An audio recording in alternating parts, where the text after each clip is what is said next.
राधे कृष्णा। आज हम गीता का पहला अध्याय पढ़ने जा रहे हैं और गीता के पहले अध्याय के बारे में जानना है कि ये गीता है क्या। इसमें श्री भगवान जी ने श्री लक्ष्मी जी को बताया है कि मेरे से भी अलग एक तत्व है जिसको आत्मा तत्व कहा जाता है, उसी को हम आत्माओं को जानना है, सभी को जानना है। तो गीता में ही भगवान श्री कृष्ण ने ये बताया है कि ये गीता है, ये श्री विग्रह की तरह ही समझी जाए और श्री कृष्ण की तरह, क्योंकि इन्होंने गीता को एक विग्रह के रूप में प्रतिबद्ध किया हुआ है। किस प्रकार से 5 अध्यायों को उन्होंने अपने 5 मुख बताया है और 10 भुजाएं, मतलब 10 अध्यायों को अपना 10 भुजाएं और एक अध्याय को अपना उद्र बताया है और 2 अध्यायों के अपने चरण कमल बताया है। इस प्रकार यह 18 अध्यायों की गीता है। ईश्वरीय मूर्ति ही समझनी चाहिए और इसके समक्ष बैठकर इससे हमें ज्ञान लेना चाहिए। तो आज हमें पहला अध्याय हम पढ़ने जा रहे हैं। तो गीता का पहला अध्याय हम गीता श्रीमद् गीता भागवत से हम अनुरोध करते हैं कि हमें जो ज्ञान श्री कृष्ण भगवान भी देना चाहते हैं उनके थ्रू हमें भी प्राप्त हो और आपको भी प्राप्त हो, क्योंकि मैं जितना पढ़ूंगी वो आप तक भी जाएगा।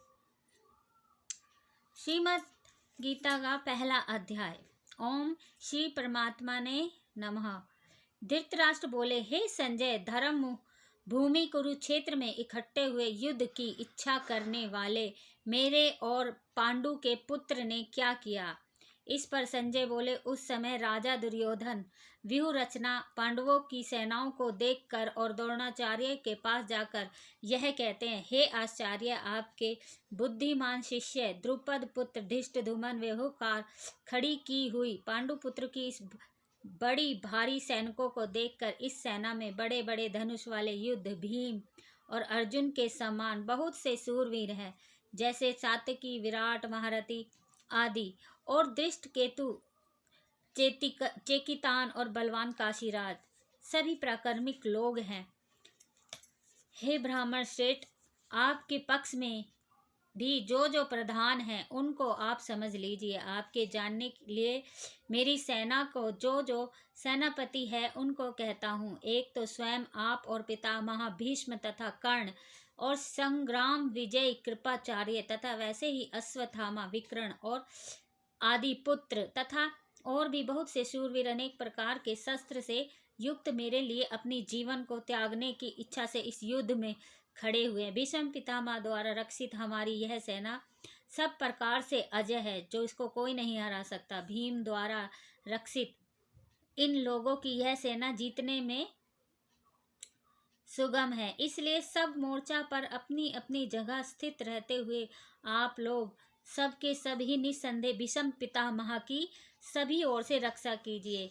इस प्रकार द्रोणाचार्य कहते हैं कि हे दुर्योधन, वचन सुनकर कौरवों में वृद्ध बड़े प्रतापी पितामह भीष्म ने उस दुर्योधन के हृदय में एक हर्ष उत्पन्न करते हुए एक स्वर में उन्होंने सिंह नाद के समान गरजते हुए शंख को बजाया और उसके उपरांत शंख और नगाड़े, ढोल और मृदंग, निशंग आदि बाजे एक साथ बजे। उनका वह शब्द बड़ा भयंकर था। उसके अनंतर सफेद घोड़ों से युक्त उत्तम रथ में बैठे हुए श्री कृष्ण महाराज जी ने और अर्जुन भी अलौकिक शंख बजाए। उनमें से श्री कृष्ण जी का शंख का नाम पांचजन्य नामक शंख था और अर्जुन देवदत्त नामक शंख बजाए। भयानक कर्म वाले भीमसेन पौंड्रक नामक और महाशय बजाए। कुंती पुत्र राधा युधिष्ठिर ने अनंत विजय नामक शंख बजाया। नकुल और सहदेव ने सुघोष मणिपुष्प नाम वाले शंख बजाए। सभी श्रेष्ठ धनुष वाले ने, काशीराज, सभी महारथियों ने, शिखंडी ने, सभी ने अपने अपने अलग अलग शंख बजाए। उस भयानक शब्द ने आकाश और पृथ्वी को शब्दयामान करते हुए धृतराष्ट्र पुत्र के हृदय को विदीर्ण कर दिया। मतलब जब वह शंख बजे तो इस प्रकार बजे कि जैसे वो कह रहे हो कि अब सब महायुद्ध शुरू होगा और सब नष्ट हो जाएगा। मतलब इतना इतना उस आवाज और उस ध्वनि थी। हे राजन, उसके उपरांत कपिध्वज अर्जुन ने खड़े हुए धृतराष्ट्र पुत्रों को देखकर उस शस्त्र चलने की तैयारी के समय धनुष उठाकर हर्षिकेश श्री कृष्ण भगवान जी से, महाराज से यह वचन कहे, हे श्री कृष्ण जी, मेरे रथ को आप दोनों सेनाओं के बीच में जाके खड़ा कीजिए। मैं ये देखना चाहता हूँ कि युद्ध की कामना करने वाले और वो दुर्बुद्धि युद्ध दुर्योधन के युद्ध में कल्याण चाहने वाले जो जो ये राजा लोग हैं, वह कौन कौन है, मैं उन्हें देखना चाहूँगा। संजय बोले, हे धृतराष्ट्र, अर्जुन द्वारा इस प्रकार कहे हुए महाराज श्री कृष्ण ने दोनों सेनाओं के बीच में भीष्म और द्रोणाचार्य के सामने और संपूर्ण राजाओं के सामने उत्तम रथ को खड़ा करके ऐसे कहा कि हे पार्थ, इन्हें इकट्ठे हुए कौरवों को देख। उसके उपरांत पृथा पुत्र अर्जुन ने उन दोनों ही सेनाओं में स्थित पिता के भाइयों को पितामह, आचार्य, मामाओं को, भाइयों को, पुत्रों, पौत्रों, मित्रों और ससुर श्रेयदेव सभी दोस्तों को देखा। इस प्रकार उन खड़े हुए संपूर्ण बंधुओं को देखकर वह अत्यंत करुणा युक्त कुंती पुत्र अर्जुन दुख करते हुए यह बोला, हे कृष्ण, इस युद्ध इच्छा वाले खड़े हुए मेरे ये सारे रिश्तेदार देखकर मेरे अंग स्थिर हो जाते हैं और मुख में सूख जाता है। मेरा शरीर कांपने लगा है और मैं डर सा गया हूँ तथा हाथ से गांडीव घिरने वाला है, त्वचा भी मेरी जलती है। मेरा मन डरने लगा है, इसलिए मैं खड़ा रहने में भी समर्थ नहीं हूँ। हे कृष्ण भगवान, लक्षणों में विपरीत ही देखता हूँ। युद्ध में अपने कुल को मारकर भला क्या कल्याण होगा। हे कृष्ण, मैं विजय नहीं चाहता, राज्य सुख को भी नहीं चाहता।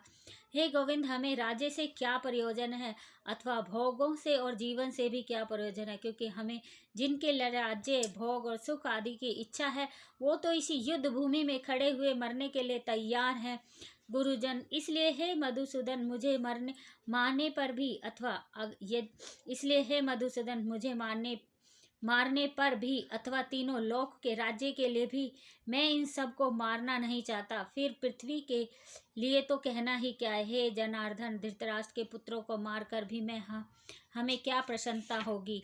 इन अतिथियों को मार तो हमें पाप ही लगेगा। इससे हे माधव, अपने बांधव धृतराष्ट्र के पुत्रों को मारने के लिए ये हम योग्य नहीं, क्योंकि अपने कुटुंब को मतलब अपने परिवार को मारकर हम कैसे सुखी होंगे।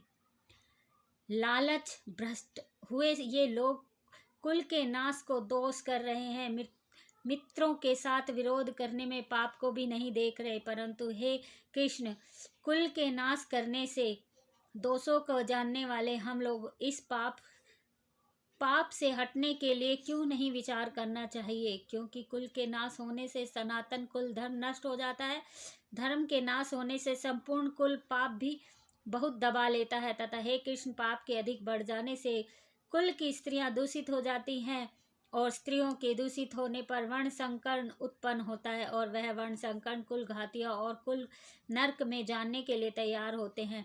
लोप हुई पिंड और जाल की क्रिया वाले इनके पितृलोक भी गिर जाते हैं। इन वर्ण संकर कारक दोषों से कुल घातियों, सनातन कुल धर्म और जाति धर्म नष्ट हो जाते हैं तथा हे जनार्दन, हे श्री कृष्ण भगवान, नष्ट हुए हमारे एक परिवार के धर्म मनुष्यों का अनंत काल तक नरक में वास करना होता है, ऐसा हमने सुना है। यह बहुत शौक ही उसी प्रकार अर्जुन और शौक में डूब गया कि हम लोग बुद्धिमान होकर भी महान पाप करने को क्यों तैयार हुए हैं, जो कि राज्य, सुख, लोभ और लालच और कुल को मारने के लिए उद्धत हुए हैं।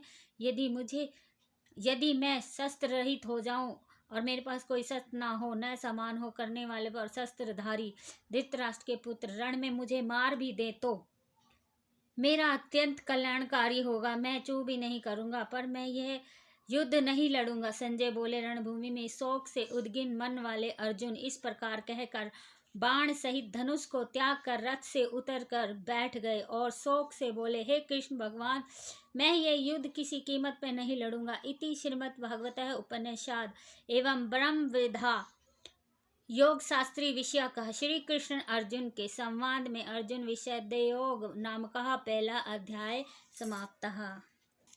गीता का पहला अध्याय समाप्त होता है और ये गीता का पहला अध्याय परमानंद परमात्मा श्री हरि का एक मुख है। ये आज पहला मुख हमने श्रीमद् भगवत गीता से परमात्मा का पढ़ा है। वो हमें इससे ज्ञान प्राप्ति दें, हमें ज्ञान प्राप्त हो, इसके लिए आपका बहुत बहुत शुक्रिया और भगवान जी का भी शुक्रिया। अब हम दूसरा अध्याय हम कल करेंगे। राधे कृष्णा।